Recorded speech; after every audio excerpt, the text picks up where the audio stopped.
안녕하세요, 곰곰이입니다. 오랜만에 인사드리죠. 사실 제가 요즘 좀 바빴습니다. 많은 분들이 바빴을 텐데요. 제가 민중의 소리 미디어 국장이거든요.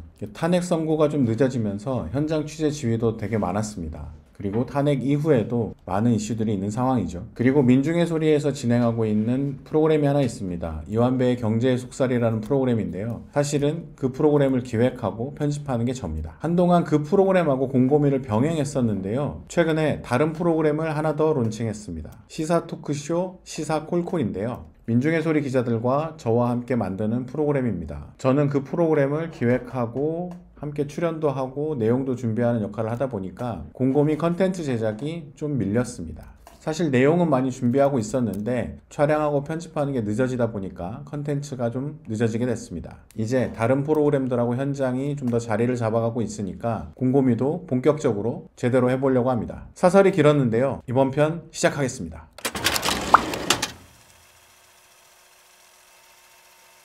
탄핵 집회에 갔다가 이런 발언을 하는 분을 봤습니다. 공무원인데 계엄령을 보면서 실존적 고민을 하게 됐다고 하더라고요. 만약 계엄 해제를 못하고 계엄령이 유지됐더라면 그 내려오는 명령을 나는 수행했어야 하는가 아니면 저항했어야 하는가, 이런 고민인 거죠. 그렇죠. MBC, 한겨레 등 주요 언론사에 대한 단전단수 방침이 내려졌다고 하잖아요. 이게 실제 하부 단위로 내려갔으면 그 지침을 받았던 공무원들은 그 지침을 수행했어야 맞는 걸까요? 그걸 담당하는 공무원들은 그 일을 하는 게 맞았을까요? 더 나아가 탄핵 집회에 나온 사람들 중에 공무원들이 꽤 있었을 겁니다. 그분들이 집회에 나오는 건 법 위반일까 아닐까? 아니, 도대체 이런 생각을 왜 우리가 해야 되는 건지 모르겠습니다. 사실 공무원들이 처벌받았던 경험이 있기 때문입니다. 국회에서 이런 장면이 있었습니다. 2020년 윤석열 전 검찰총장 감찰할 당시에 전국 검찰청 검사들이 집단적으로 성명 발표하고 회의하고 그랬습니다. 그때 당시에 제가 수행한 감찰에 대해서 위법한 감찰 그만두라고 이렇게 했습니다. 그런데 그 감찰이 모두 적법하다고 법원에서 1심, 2심 법원에서 모두 판단을 받았습니다. 그런데 그 검사들 당시에 성명 발표하고 했던 검사들에 대해서 아무도 징계하거나 그 집단 행동에 대해서 기소하거나 책임지는 검사들 없었고 반성하는 검사들도 없었습니다. 지금 이 정부 들어서 윤석열 검찰은 용산의 위성정당으로 전락했습니다. 이 검사들은 정치 행위를 하고 있습니다. 검사들이 얼마나 내로남불인지를 말씀을 드리면 세월호 당시에 시국선언을 한 교사들을 모두 기소했습니다. 국민의 생명과 안전에 대해서 정당한 주장을 하는 교사들을 모두 기소해서 유죄 확정됐습니다. 그런데 본인들은 처벌받지도 않고 징계로 책임지지도 않습니다. 그렇죠. 검사들은 집단 성명을 내도 처벌도 안 받는데 일선 공무원하고 교사들은 세월호 관련 입장을 내도 기소를 해버리는구나. 뭔가 이상한데? 아니, 더 나아가 대법원장이 자신의 권한을 가지고 대선에 불쑥 개입해서 정치를 하고 있는데 이건 어떻게 봐야 되는 거죠? 중립성? 고위 공무원들한테는 그런 거 없는 겁니까? 하위 공무원들한테만 유지되는 걸까요? 그럼 그분들이 탄핵 찬성 집회에 나오는 건 어떻게 봐야 되는 걸까요? 탄핵 집회에 나오면 안 되는 걸까요? 네, 오늘의 주제는 바로 이 내용입니다. 헌법 제1조 1항을 모르는 국민은 별로 없습니다. 8년 전에 박근혜 탄핵 당시에 많은 국민들이 노래로 불렀죠. 대한민국은 민주공화국이다. 모르는 분도 계십니다. 무려 윤석열 정부 국무총리 한덕수죠. 대한민국 헌법 제1조 1항 총리님 기억하시죠? 네. 말씀해 주십시오. 대한민국의 어떤 모든 주권이라 헌법 1조 1항, 이것은 국민으로부터 나온다는 거죠. 그건 1조 2항이고요. 그렇다면 헌법 제1조 2항은 뭘까요? 굉장히 유명한 영상입니다. 압니다. 너무 잘 알지요. 대한민국 헌법 제1조 2항. 대한민국 주권은 국민에 있고 모든 권력은 국민으로부터 나온다. 국가란 국민입니다.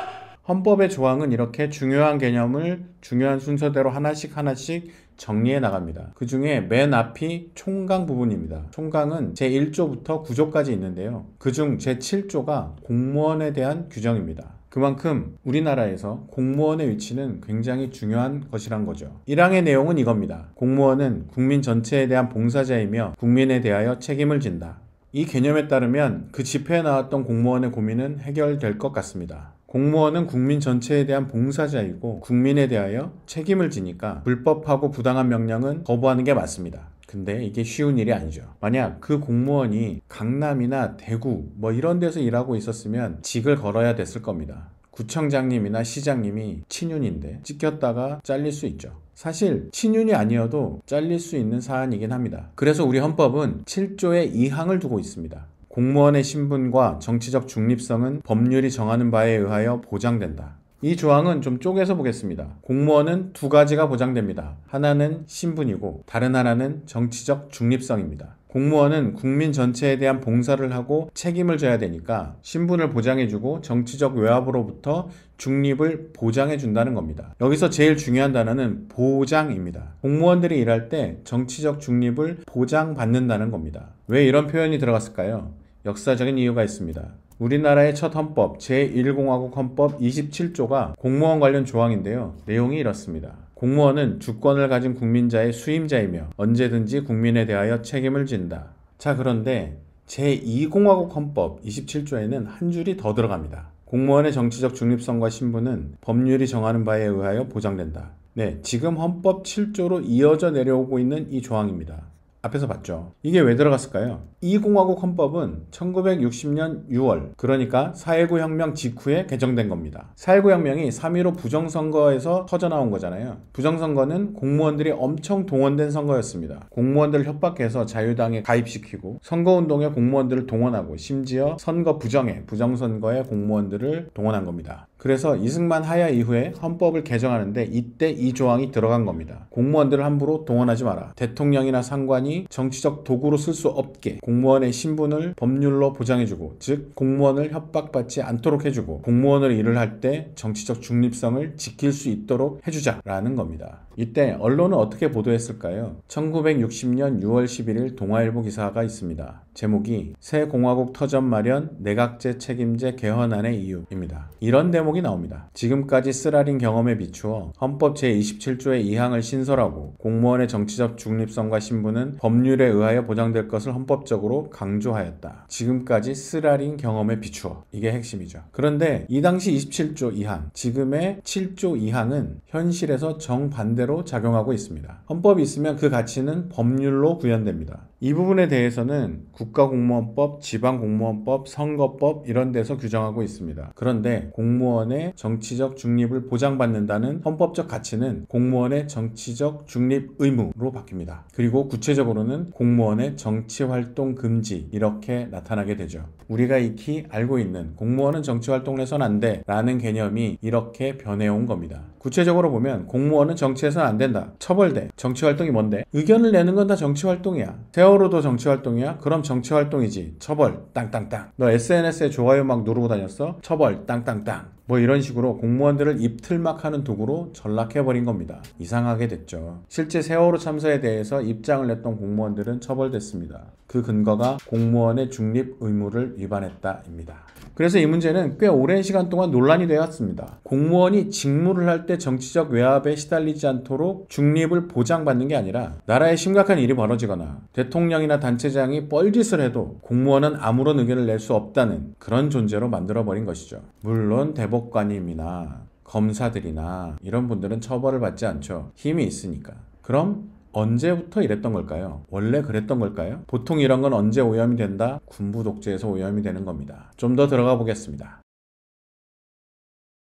우리나라 초기 헌법과 법률에서는 공무원의 정치활동이나 정당 가입을 금지하지 않고 있었습니다. 사실 대한민국의 헌법과 법률을 처음 구성하는 과정에서 그게 더 자연스럽다고 생각한 거죠. 왜냐하면 세계 민주주의 국가들이 그랬으니까요. 정치적 입장을 내거나 활동을 하는 건 국민의 기본권이고 공무원이 직무를 할 때 그것이 지연이건 학연이건 정치적 입장이건 그 어떤 편향도 갖지 말아야 한다는 것이 상식이니까요. 그리고 그것이 공무원이라는 직업이 가진 중요한 특징이니까 이게 둘이 충돌하는 개념은 아니라고 생각했던 거죠. 자, 그런데 5.16 쿠데타가 일어납니다. 헌법이 바뀌고 법률이 바뀝니다. 특히 법률이 굉장히 많이 바뀝니다. 국가공무원법, 지방공무원법, 선거법, 정당법에 정치운동 금지, 정당가입 금지, 집단행동 금지 이런 금지 조항에 처벌 규정을 넣게 됩니다. 이때 들어갔던 처벌 규정들이 아직도 이어져 내려오고 있는 겁니다. 그러면 전에 없던 처벌 규정들은 왜 들어간 걸까요? 공무원들을 못 믿어서? 네, 못 믿어서입니다. 그렇다면 공무원들이 정치적 중립을 지키지 않을 것 같으니까? 아닙니다. 오히려 공무원들이 정치적 중립을 요구할 가능성이 있었기 때문이죠. 1963년에 헌법이 바뀌죠. 그리고 법률도 많이 바뀝니다. 국가공무원법이 대거 바뀌었다고 합니다. 이 법 개정에 대해서 많은 학자들은 이렇게 평가합니다. 국가공무원법의 목표가 대통령 이하 상부 지시에 대해 철저히 복종하는 자세, 그런 공무원의 자세를 확립시키겠다는 것이었다고 학자들은 평가합니다. 사실 이 당시에 공직사회를 병영화했다 이렇게 평가하죠. 그러니까 박정희 시대의 공직사회는 충성하는 공무원, 충성하는 공직사회 이런 게 필요했다는 겁니다. 누구에 대한 충성? 국가에 대한 충성이라고 쓰지만 각하에 대한 충성이었죠. 그래서 공무원은 원래 각하에 충성하는 존재들이어야 하는데 공무원들이 어디 가서 정치운동을 한다면 그것은 야당을 위한 정치운동이 되는 것이고 공무원들이 어디 가서 정당활동을 한다면 야당에 들어가는 것이다. 이런 인식이 강했던 겁니다. 그래서 그전까지는 처벌 규정이 없었지만 처벌 규정을 둬서 너 정치운동 하는 거야? 라고 협박할 수 있고 처벌할 수 있게 만든 거죠. 그렇다면 공무원들은 이렇게 해서 정치와 완전히 동떨어졌느냐? 그렇지 않습니다. 정반대죠. 오히려 박정희를 위한 정치에 동원됩니다. 뭐 당연히 그랬을 것이다 이렇게 생각할 수 있는데요. 더 흥미로운 자료들이 있습니다. 1970년에 야당이 주장해서 선거법에 굉장히 많은 규정들이 생겨납니다. 하나씩 보겠습니다. 54조 3항에 이런 규정이 생겨요. 선거운동 기간 중 공무원과 국영기업체의 임직원은 정상적인 업무 외에 출장을 할 수 없다. 이게 무슨 말일까요? 그 전까지는 선거 기간에 공무원들의 출장, 의심스러운 출장이 굉장히 많았다는 겁니다. 출장 가서 뭐 했을까요? 모르죠. 64조 2항에는 이런 내용도 있었습니다. 누구든지 선거운동 기간 중에는 법관이 발부한 영장 없이는 주세법, 산림법 및 임산물 단속에 관한 법률의 규정에 의한 약주, 탁주 또는 임산물에 관한 위반 사안에 수색을 하지 못한다. 이게 무슨 얘기죠? 갑자기 선거 기간에? 왜? 이 당시에는 허가된 곳이 아니면 술을 담그지도 못했습니다. 어르신들은 많이 기억할 겁니다. 몰래 술을 담궈 먹었다고 하죠. 그런데 몰래 술을 담궈서 파는 사람도 있었습니다. 술을 파는 곳은 비싸니까 아름아름 술을 싸게 얻을 수 있는 루트가 있었고 그분들은 그것을 통해서 생활고를 해결하기도 했습니다. 산에 가서 벌목을 해서 나무를 파는 분들도 계셨습니다. 그런데 공무원들을 이걸 단속했었죠. 어쨌든 그 법이 맞든 틀리든 법이 있으니까 공무원들은 이것을 단속하는 게 문제는 아닙니다. 그런데 선거 기간에 갑자기 집중 단속을 합니다. 그리고 이렇게 말하는 거죠. 처벌을 받겠습니까? 아니면 여당 후보를 지지하겠습니까? 실제로 이렇게 협박하고 강요한 일들이 너무 많이 벌어지니까 법에 이걸 규정해가지고 그런 짓 하지 말라고 야당 의원들이 주장하게 된 겁니다. 그러니까 정권에서는 공무원들이 혹시나 야당에 가입하고 야당의 정치 활동을 할까봐 정치운동을 금지시키고 야당에서는 공무원들이 여당에 동원될까봐 또 이러저러한 금지 규정을 넣는 암울한 상황이 지속됐던 겁니다. 이 과정에서 공무원들은 국민들의 신뢰도 잃고 기본권도 잃고 독재에 끌려다니기만 했던 거죠. 잠깐 제 어린 시절 얘기를 해볼까 합니다. 제 아버지가 지방직 공무원이셨습니다. 주로 면사무소에서 근무하셨습니다. 제가 그나마 뭔가를 알 수 있는 청소년 시기에 우리 집에 늘 있었던 책자가 있습니다. 민정당 당원 수첩? 당원 아무튼 이런 책자들이 여러 개 있었어요. 지금도 기억이 나는데 하늘색 바탕에 빨간색 로고가 박힌 보자기도 있었습니다. 그러니까 어렸을 때니까 이게 정부에서 주는 무슨 기념품인가 이렇게 생각을 했는데 나중에 좀 커서 더 알고 보니까 그게 민정당 관련 기념품들이었습니다. 그럼 그건 누구 거였을까요? 아버지 건 아니었을 거 아닙니까? 정치 활동이 금지되어 있고 정당 가입이 금지되어 있으니까 어머니 거였습니다. 어머니가 민정당 당원이었습니다. 그럼 자의에 의해서 당원이 된 걸까요? 그럴 리가요. 전두환 노태우 정권 시절에 공무원들의 배우자는 대부분 민정당에 가입됐습니다. 나중에 엄마한테 물어봤습니다. 왜 가입하셨어요? 야, 그거 가입 안 하면 아빠 승진은 없는 거야. 이렇게 답했죠. 어찌되었건 저희 어머니는 당원이었습니다. 당원 교육도 받고 선거운동 기간에는 선거운동도 했습니다. 어떻게? 열심히. 왜냐고? 그래야 남편이 승진하니까. 그런데 어떤 일이든 열심히 하다 보면 생각이 동조하게 됩니다. 너무 자연스러운 과정이죠. 그래서 이후에 연세가 들고 나서 두 분의 대화를 듣고 있으면 아버지와 어머니의 정치적 성향이 좀 달랐습니다. 아버지는 야당에 가까웠고 어머니는 여당에 가까웠습니다. 대학생인 저는 꽤 신기하게 두 분의 대화를 듣고 있었는데 사실 이런 연원이 있었던 겁니다. 그래서 오랜 시간 저희 집 투표 성향은 모두가 달랐습니다. 지금은 비슷합니다. 독재 정권은 정치활동 금지라는 조항을 이런 식으로 활용했습니다. 공무원들은 이미 행정이라는 형식을 통해서 여당의 정치에 동원이 되는 시스템이었습니다. 그리고 그 공무원들을 볼모로 배우자들을 여당에 직접 가입시켜서 선거운동원에 동원했던 것이죠. 사실 이런 흐름은 여전합니다. 지방직 공무원들을 만나보면 배우자들을 각종 행사에 동원하는 문화가 아직도 많다고 합니다. 구청장이나 시장의 배우자가 무슨 자선 행사를 하면 거기에 공무원들의 배우자가 얼굴을 비춰야 된다는 겁니다. 그리고 여전히 마음에도 없는 선거운동원이 되는 경우도 있다고 합니다. 결국 군사독재 시절, 아니 지금까지도 공무원의 정치적 중립은 완전히 훼손됐습니다. 국민의 봉사자가 아니라 특정 정당의 봉사자로 전락해버린 겁니다. 이 문구는 독일 연방헌법에 나와 있습니다. 공무원은 국민의 봉사자이지 특정 정당의 봉사자가 아니다. 한국 정치에서 이런 상황에 대한 반발이 없었을까요? 김대중 전 대통령은 1987년 대선, 민주화 이후의 대선에서 공무원의 정치활동과 정당 가입을 허용해야 한다 라고 주장하면서 이렇게 말합니다. 전 공무원의 여당화, 폐단을 시정해야 한다.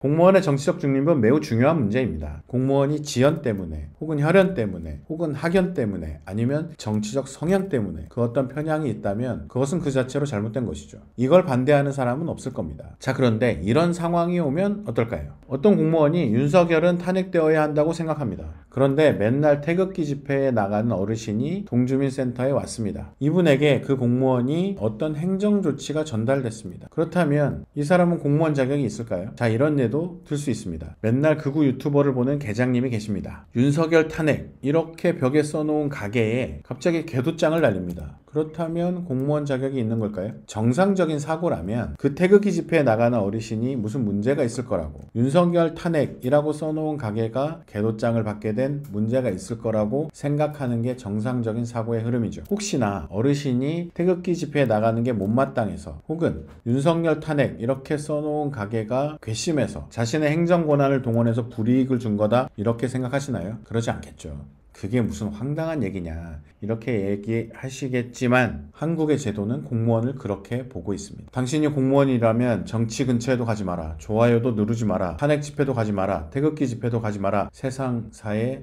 눈 감고 살아라. 이게 가능한 일인가요? 어차피 퇴근하면 알 수도 없는 거 아닙니까? 그렇습니다. 그게 본질입니다. 퇴근하면 공무원은 일반 시민입니다. 동주민센터나 구청, 청사에 출근해서 일할 때 공무원인 거죠. 그래서 공무원이 정치적 중립을 보장받아야 하는 이유는 그 사람이 그 일을 할 때 그 어떤 편견이나 입장에 따라 기울어지지 않도록 공정해야 한다는 것이고, 역으로 그 어떤 입장에 대해서도 외압을 받지 않도록 중립을 보장받아야 되는 겁니다. 그리고 그 일을 하지 않을 때에는 대한민국 시민으로 살아갈 수 있도록 해줘야 하는 거죠. 물론 예외를 둬야 하는 공무원들도 있습니다. 경찰이나 군인, 검사, 판사 같은 공권력이나 사법 관련 직군들이나 선거 관리를 하는 직종들은 다른 나라에서도 예외로 둔다고 합니다. 우리나라는 정부 수립 이후에 오랜 세월 동안 독재 권력이 지배해 왔습니다. 그러다 보니 정치적 중립 보장 이 개념이 꼬여버려서 정권이 나서서 금지하고 정권이 악용하니까 또 금지하고 오직 금지만을 향해 달려오다 보니